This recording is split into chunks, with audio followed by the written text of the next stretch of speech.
한 번의 사랑이 지옥의 문을 여는 시작이 될 수 있다는 걸 믿어본 적 있으신가요? 강원도 홍천 깊고 푸른 차밭이 끝없이 펼쳐진 골짜기 한가운데 그곳에는 마치 시간이 멈춘 듯 고요한 2층 한옥이 있었다. 붉은 기와와 나무 기둥이 조화를 이루는 그 집은 정민이 처음 결혼을 결심했을 때 품었던 이상적인 삶의 상징이었다. 정민은 올해 29, 전라도 고흥 출신으로 가난한 농가의 막내딸로 자랐다. 논밭 사이에서 흙을 밟으며 자란 그는 늘 부모님의 고된 삶을 보며 살아남는 법을 먼저 배워야 했다. 고등학교를 졸업한 뒤 서울로 올라와 명동의 액세서리 가게에서 일하며 하루하루를 버텼다.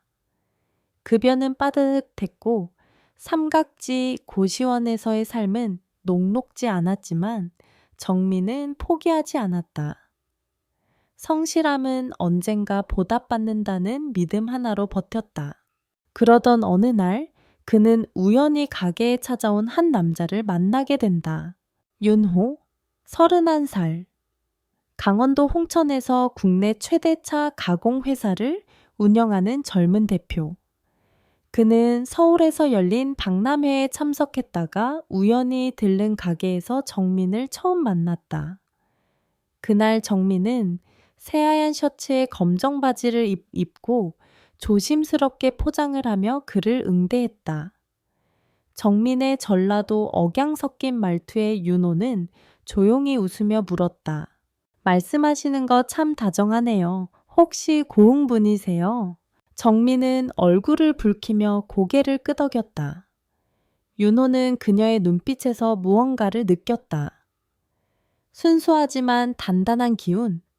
그리고 그날 이후 그는 여러 번 그 가게를 다시 찾았다. 윤호는 정민을 데리고 서울 곳곳의 좋은 식당에 데려갔다.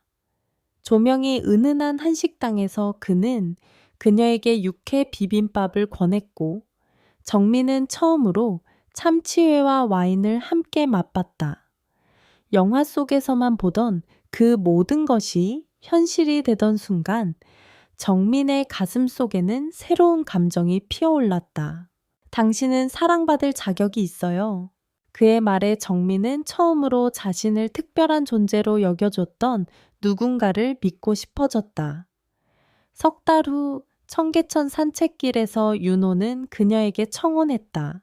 정민아, 내 아내가 되어줘요. 내가 당신을 지켜줄게요. 이젠 더는 힘들지 않게 해줄게. 눈물이 흘렀다. 그녀는 고개를 끄덕였고 그렇게 그들의 인연은 시작되었다. 고향의 흙 냄새에서 벗어나 따뜻한 차 향기 속으로 들어가는 줄만 알았다. 그러나 홍천의 그 한옥, 그 안에는 윤호만 있는 것이 아니었다. 그곳엔 어머니 윤여사, 여든에 가까운 무뚝뚝하고 냉정한 차 농장의 실질적 주인이 있었다. 그리고 또 한 사람 윤호의 형 윤석, 33살 사고로 인해 정신 상태가 불안정한 채 지내는 형.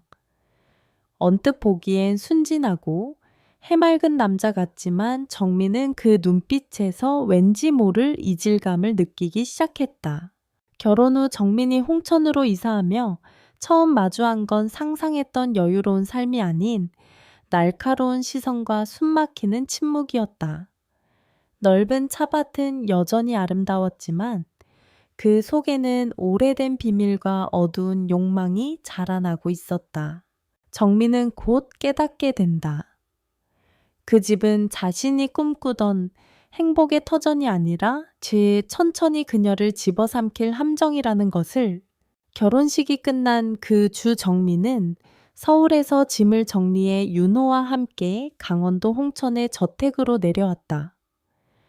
그녀가 처음 발을 들인 그 집은 생각보다 훨씬 넓고 오래된 정취가 묻어나는 2층 한옥이었다. 붉은 기와와 고풍스러운 마루 곳곳에 놓인 도자기 항아리와 대나무 발은 과거와 현재가 공존하는 듯한 분위기를 풍겼다. 그날 오후 차밭 너머로 노을이 물들기 시작하던 무렵, 정민은 조심스럽게 마당을 지나 안채로 들어섰다. 윤여사 윤호의 어머니는 푸른 저고리에 회색 치마를 입고 마루에 앉아 있었다. 나이 64 등은 조금 굽었지만 눈빛은 여전히 매섭고 또렷했다. 그녀는 오랜 시간 농장을 직접 운영하며 수십 명의 일꾼을 관리해 온 사람답게 말없이 바라보는 것만으로도 상대를 위축시키는 힘이 있었다. 어머니 안녕하세요. 잘 부탁드립니다. 정민은 조심스럽게 고개를 숙이고 인사했다. 손에는 고흥에서 가져온 누룽지와 말린 감이 담긴 바구니를 들고 있었다. 그러나 윤 여사의 반응은 싸늘했다. 고흥이라 했지 거긴 찻집보단 고구마가 더 유명하지 않나. 정민은 얼굴이 붉어졌지만 억지로 웃으며 대답했다. 네. 그래도 저희 동네에도 소규모로 차를 재배하는 분들도 계세요. 윤 여사는 콧방귀를 뀌며 눈을 돌렸다. 이 집안이 몇 대째 차로 먹고 살아왔는지 아나 괜히 쉽게 생각하진 마. 여긴 서울이 아니야. 그날 이후 정민의 하루는 새벽 5시부터 시작됐다. 마당 청소 장독대 물 붓기 아궁이에 불 떼기. 집안일은 끝이 없었고 윤 여사의 시선은 늘 무거웠다. 일손이 조금만 느려도 반찬이 짜도 손빨래가 덜 말라도 잔소리가 이어졌다. 서울에서 몇 년 살았다고 손에 물 안 묻힌 티가 나지. 이런 손으로 우리 집 살림을 어찌하려나. 정민은 대꾸하지 않았다. 그저 고개를 끄덕이고 손등을 닦아내며 다시 설거지에 집중했다. 윤호가 있을 땐 다정하게 챙겨주었지만 그는 하루 종일 농장과 공장을 오가느라 집에는 거의 붙어 있지 않았다. 그리고 그 집에는 또 다른 존재가 있었다. 윤석. 윤호의 형기자 과거엔 명문대를 다니다 교통사고로 인해 뇌에 손상을 입은 인물. 그의 방은 안차의 끝쪽 가장 조용한 공간에 있었다. 정민은 처음엔 윤석을 단순히 어린아이 같은 형님이라 여겼다. 마루에 앉아 장난감을 조립하거나 정민에게 사탕을 건네며 웃는 그의 모습은 순진하게 보였다. 하지만 이상한 느낌은 점점 쌓였다. 정민아 이거 먹을래? 내가 좋아하는 딸기 맛이야. 고마워요 형님. 하지만 지금은 괜찮아요. 그럼 다음엔 내 방에 와서 같이 먹자. 내 방엔 더 많아. 말투는 천진했지만 그 눈빛은 왠지 모르게 날카로운 이면을 감추고 있었다. 어느 달 저녁 윤호가 서울 출장을 떠난 날이었다. 정민은 윤석이 마루에 혼자 앉아 있는 걸 보고 무심코 다가가 말을 걸었다. 형님 추우시지 않아요? 안으로 들어가세요. 그때 윤석이 말했다. 정민아 나 너 좋아해. 너 윤호랑 살지 말고 나랑 살자. 그 순간 시간은 멈춘 것 같았다. 정민은 아무 말도 할 수 없었고 손에 들고 있던 물잔을 떨어뜨릴 뻔했다. 형님 무슨 말씀이세요? 윤석은 고개를 갸웃하며 웃었다. 너는 예뻐. 엄마도 너랑 나 잘 어울린다고 했어. 형님 그런 말은 하면 안 돼요. 저는 윤호 씨 아내예요. 그때 마침 윤 여사의 발소리가 들렸다. 그녀는 상황을 보고도 아무 말 없이 윤석의 손을 잡아 방으로 데려갔다. 그 뒤로도 윤 여사는 아무런 질문도 하지 않았다. 정민은 깨달았다. 이 집엔 정상이란 기준이 없다는 걸. 그리고 자신이 모르는 무언가가 이 집을 지배하고 있다는 것도. 윤호가 서울로 출장을 떠난 지 사흘째 되는 날. 홍천의 늦가을 밤은 차가운 안개로 뒤덮였고 차밭을 감싼 나무들은 서늘한 바람에 잎을 떨구고 있었다. 정민은 홀로 부엌에 앉아 저녁 설거지를 마친 후 조용히 온기를 잃은 찻잔을 정리하고 있었다. 어느 순간 뒤에서 인기척이 들렸다. 조용히 돌아보니 석현이었다. 회색 니트에 슬리퍼 차림, 손에는 무언가를 감싸 쥐고 있었다. 정민아, 나랑 먹자. 엄마 몰래 산 거야. 손에는 알록달록한 사탕이 들려 있었다. 정민은 놀란 마음을 진정시키며 조심스레 웃었다. 형님 저녁도 드셨잖아요. 이건 다음에 먹어요. 하지만 석현은 대답 대신 그녀 앞에 앉아 정면을 응시했다. 눈빛은 한없이 맑고 순해 보였지만 그 안에 감춰진 무언가가 또렷하게 느껴졌다. 정민아, 너랑 있으면 마음이 편해. 윤호는 널 몰라. 나는 네가 웃을 때 더 예쁘단 걸 알아. 정민은 깜짝 놀랐지만 목소리는 최대한 차분히 낮췄다. 형님, 그런 말씀하시면 안 돼요. 전 형님의 동생 며느리예요. 형님은 저를 언니처럼 대해 주셔야죠. 석현은 고개를 갸웃하더니 조용히 말했다. 하지만 엄마도 그랬어. 윤호는 너무 바빠서 널 외롭게 할 거라고. 나는 내 옆에 있을 수 있어. 그 순간 정민의 머릿속은 하얘졌다. 엄마도 그랬어. 그 말은 단순한 오해가 아닌 윤 여사가 어떤 의도로 이 상황을 묵인하고 있다는 걸 의미했다. 정민은 말을 잇지 못한 채 자리에서 일어나 부엌 문을 닫았다. 그날 밤 방으로 돌아온 정민은 문을 잠그고 이불을 뒤집어 쓰고 누웠다. 밖에서는 바람이 나뭇가지를 흔들고 처마 끝에 달린 대나무 풍경이 덜컹거리며 불안을 부추겼다. 창밖으로 보이는 안채 마당 한켠 석현은 작은 의자에 앉아 있었다. 그는 손에 사탕을 들고 멍하니 그녀의 방 창문을 바라보고 있었다. 다음 날 아침 정민은 새벽 일찍 일어나 뜰에서 찻잎을 따는 어머니를 도왔다.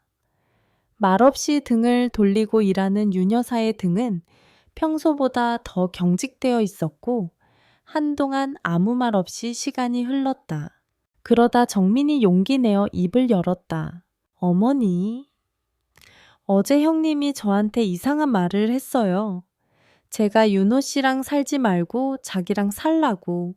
윤 여사는 손을 멈추지 않고 말했다. 정민아, 그 애는 예전 같지 않다. 기억해둘 건 마음 다치게 할 생각은 없는 아이란 거다. 정민은 답답한 마음에 다시 물었다. 하지만 형님이 저를 좋아한다고 말해요. 어머니는 모르셨어요. 그제야 윤 여사는 손을 멈추고 고개를 돌렸다. 그녀의 눈빛은 여전히 무표정했지만 안에는 희미한 피로와 어떤 결심 같은 것이 섞여 있었다. 그 애가 널 좋아한다는 건 처음부터 알았다. 널 본 순간부터 말이야. 네가 싫겠지만 지금 이 집에서 너만이 석현이를 다독일 수 있어. 그게 무슨 말씀이세요? 내 남편은 바쁘고 이 집은 오래된 상처로 가득해. 가끔은 가족의 방식이 세상 기준과 다를 수도 있는 법이지. 그 순간 정민은 온몸이 굳었다. 그녀는 그 말이 암시하는 바를 너무도 뚜렷이 이해했다. 이 집에서 그녀는 며느리가 아닌 누군가의 위로이자 희생일 수 있다는 것. 그날 오후 윤호가 전화를 걸어왔다.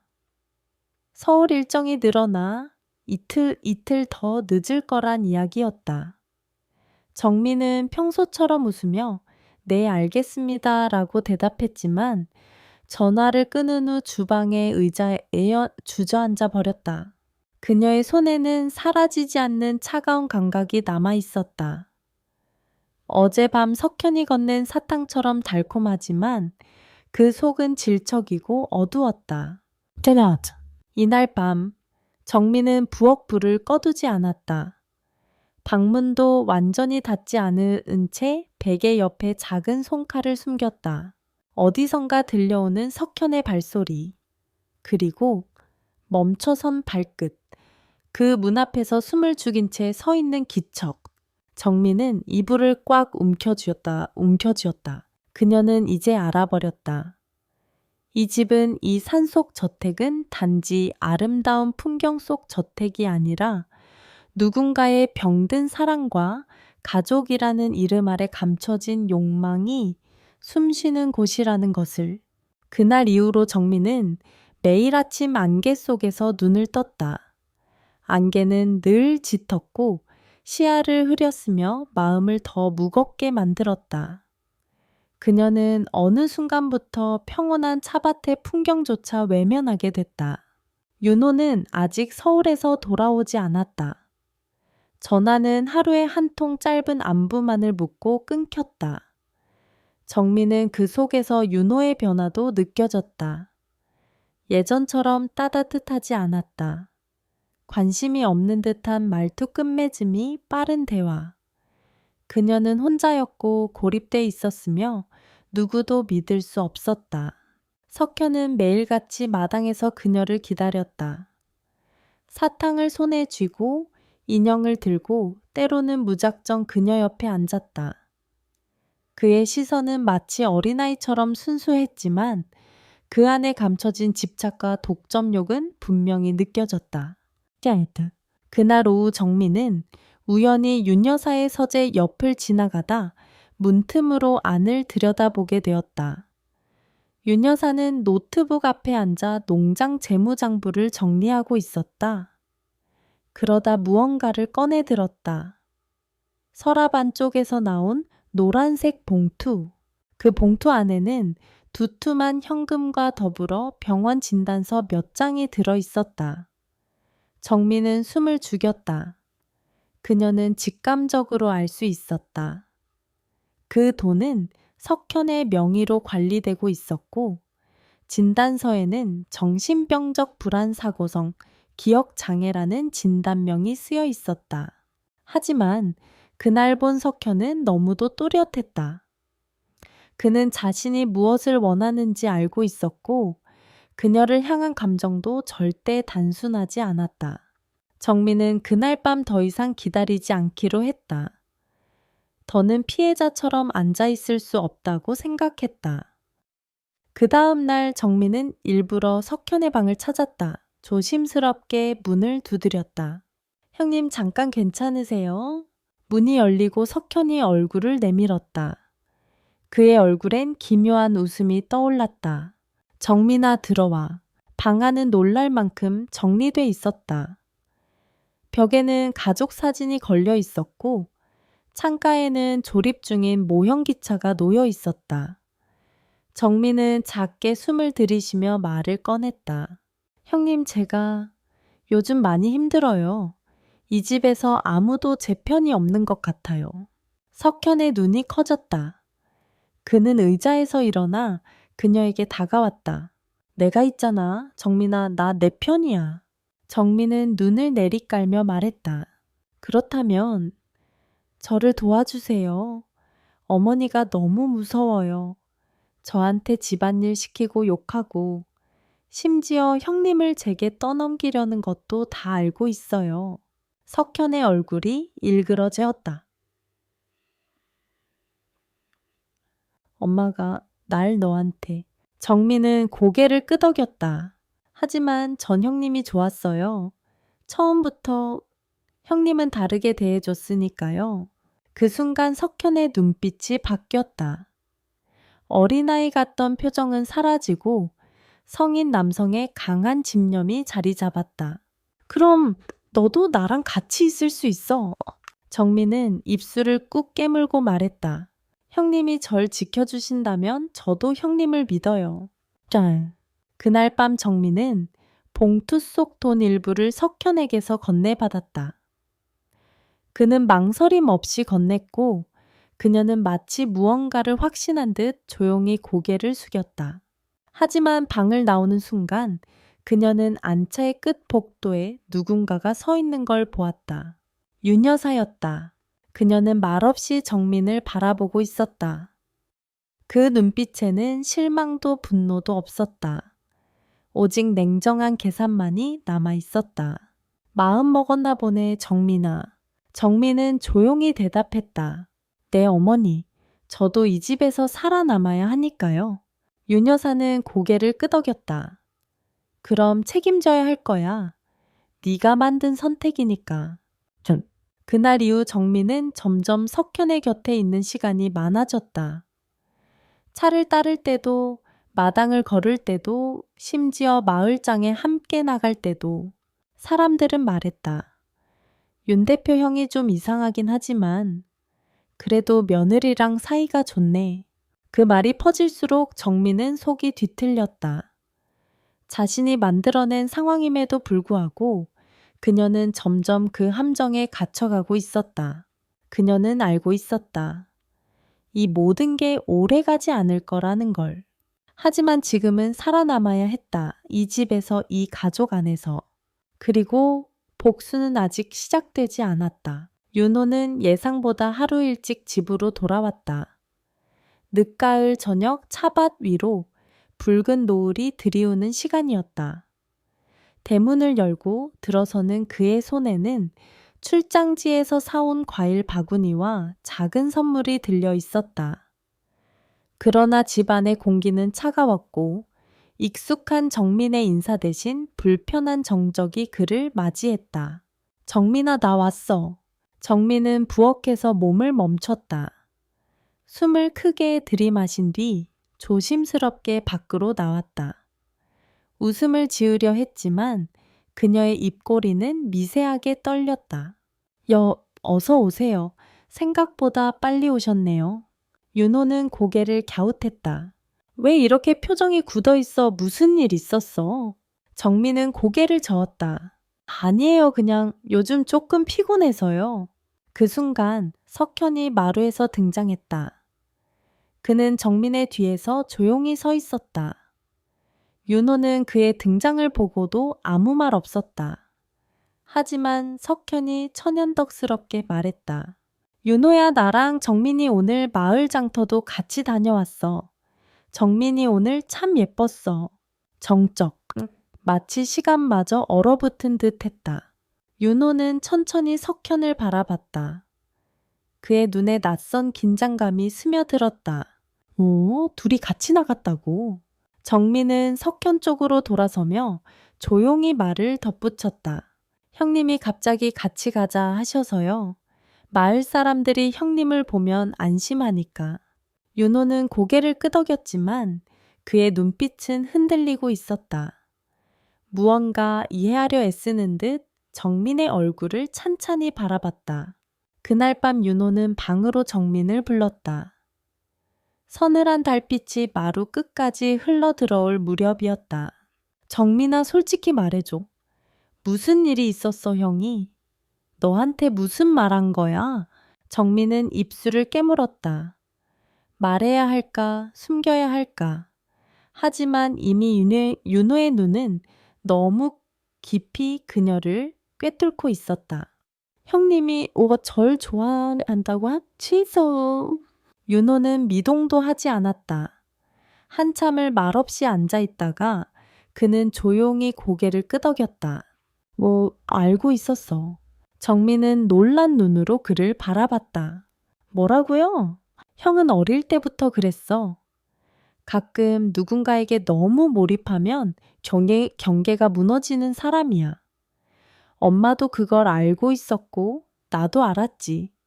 그래서 네가 우리 집에 들어오는 게 두려웠던 적도 있었어. 그런데 왜 아무 말도 안 하셨어요? 윤호는 깊게 숨을 들이쉬었다.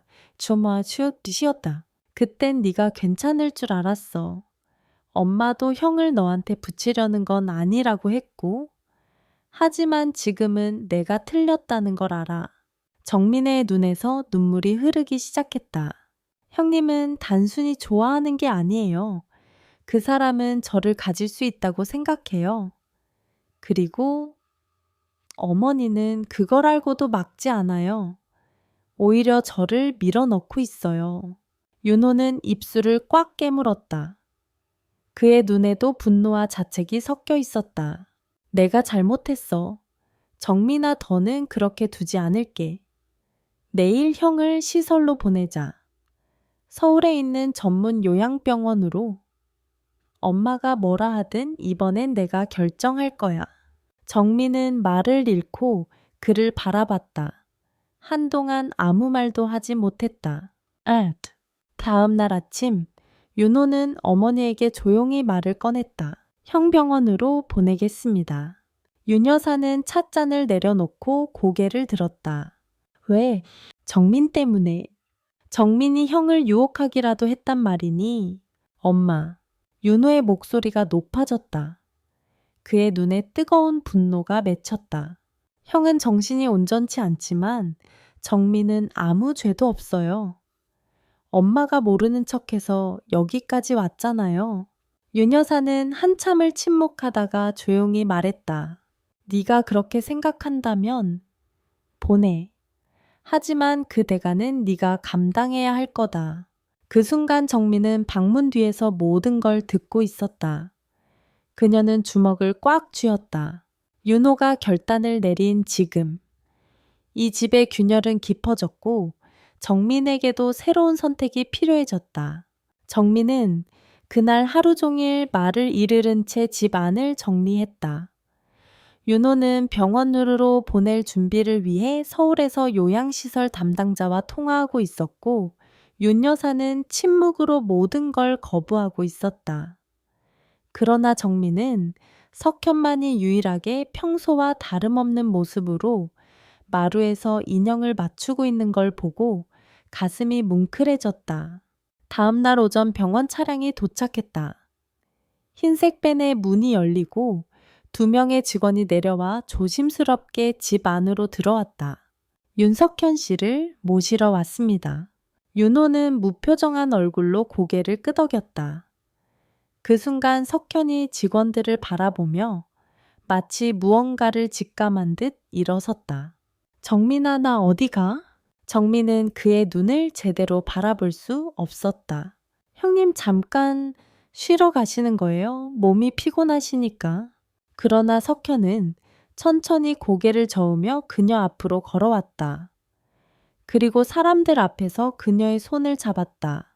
정민아, 난 아파서 가는 거 아니야. 윤호가 널 지키려는 거야. 너도 알지. 너랑 나 우리가 더 솔직했단 거. 정민은 숨이 턱 막혔다. 형님, 너 날 이용했지. 돈도 마음도. 근데 나도 알아. 너 날 미워하지 않았어. 적어도 거짓 웃음은 아니었어. 그 순간 윤호가 나섰다. 형 이제 가야 해.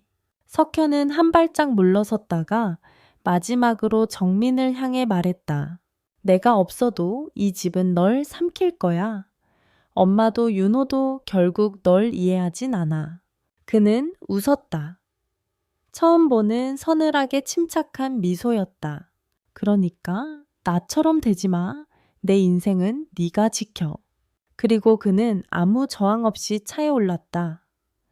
문이 닫히고 흰 밴이 차바퀴를 따라 천천히 사라졌다. 자, 정민은 그날 밤 방에 앉아 석현이 준 편지를 꺼내 읽었다. 그는 떠나기 전 그녀 몰래 방에 넣어두고 간 편지 한 장.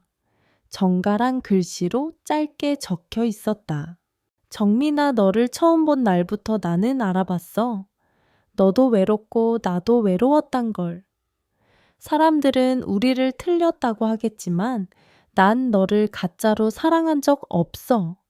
언젠가 너도 알게 될 거야. 그 집에서 가장 정상적이지 못한 사람은 나 혼자만은 아니란 걸. 정민은 펜을 들어 일기장 한쪽에 적기 시작했다.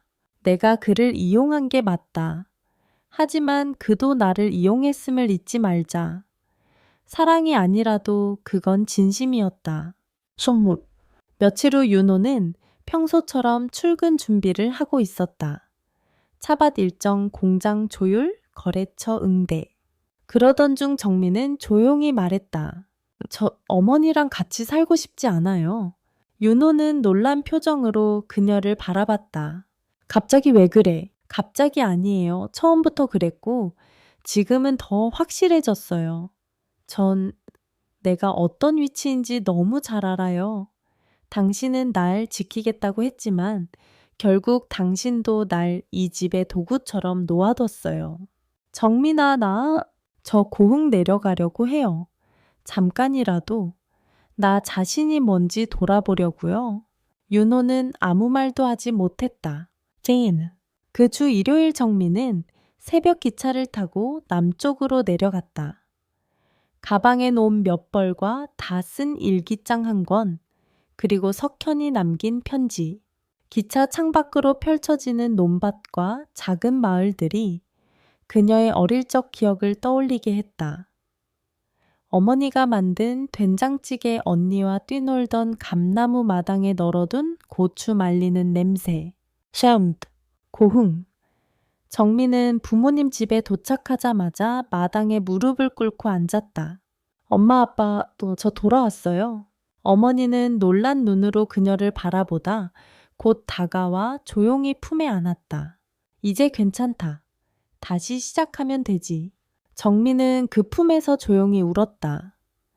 모든 것을 잃은 듯 했지만 그 품 안에서 그녀는 오랜만에 진짜 사람이 된 기분이었다. 고흥에서의 첫날은 유난히 조용했다. 가을볕이 따뜻하게 비추는 마당에 마른 고추가 널려 있었고 오래된 장독대 위로 바람이 불어와 된장의 향이 은은히 퍼졌다. 정민은 익숙한 향기 속에서 숨을 고르며 마당 한가운데에 앉았다.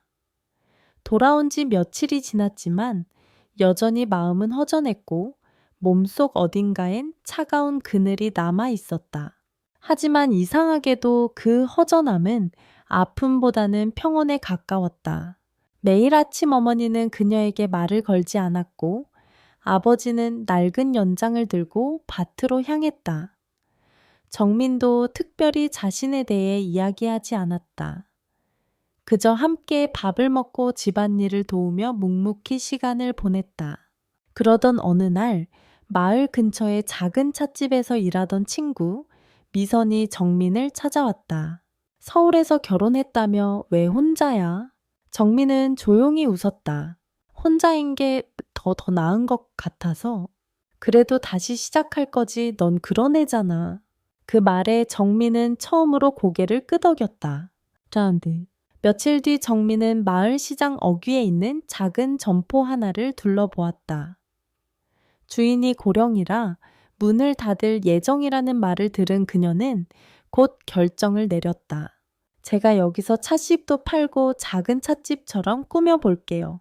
아버지는 걱정스러운 눈빛으로 바라봤지만 어머니는 가만히 말했다. 그래, 네가 네 손으로 삶을 끌어안는 거라면 찬성이다. 정민은 그렇게 작고 낡은 점포를 하나하나 정리하며 자신의 삶을 천천히 다시 짜맞추기 시작했다. 한 달 후, 찻집 초록 마음이 문을 열었다. 이름은 어릴 적 그녀가 쓴 일기장의 문장 한 줄에서 따온 것이었다. 마음이 초록이었으면 좋겠다. 언제나 맑고 새싹처럼 자라니까. 정민은 직접 덕은 찻잎을 작은 병에 담고 손님들이 올 때마다 차를 따뜻하게 우리며 말을 걸었다. 이 찻잎은 홍천에서 왔어요. 산이 깊은 동네죠. 그 말 속엔 미움도 원망도 담겨 있지 않았다. 그저 지나온 길, 그리고 고요한 인정이 담겨 있었다. 그리고 어느 날 찻집 문이 열리며 익숙한 그림자가 들어섰다. 윤호였다. 그는 검은 코트를 입고 손에 작은 병을 들고 있었다. 안에는 말린 감꽃이 담겨 있었다. 정민아, 석현 형 요양원에서 퇴원했어. 많이 좋아졌어. 가끔 내 얘기를 해. 편지를 써주고 싶다고도 하고. 정민은 조용히 고개를 끄덕였다. 그럼 전해주세요. 저도 편지 받을 준비가 됐다고. 윤호는 잠시 멈칫하더니 말했다. 정말 미안해. 너무 늦게 알아버렸어. 정민은 미소 지었다. 오래간만에 진심으로 웃은 얼굴이었다. 늦었지만 그래도 말해줬고서 고마워요. 그 한마디면 충분해요. 윤호는 자리에 앉지 않고 말없이 병을 건넨 뒤 고개 숙여 인사하고 돌아섰다. 정민은 그 뒷모습을 보며 긴 한숨을 내쉬었다. 그리고 그날 밤 정민은 다시 일기장을 펼쳤다. 모든 건 끝났지만 사실은 이제 시작이다. 사랑도 증오도 후회도. 결국 그 모든 감정은 나를 다시 태어나게 했다. 나는 이제 누군가의 희생이 아닌 내 선택으로 내 삶을 살아간다. 신하연? 찻집 문 앞엔 늘 차시향이 가득했고 그 안에는 사람들의 따뜻한 웃음과 조용한 대화가 흐르고 있었다. 정민은 매일 아침 그 향기 속에서 문을 열며 스스로에게 말했다. 이제야 나로 산다.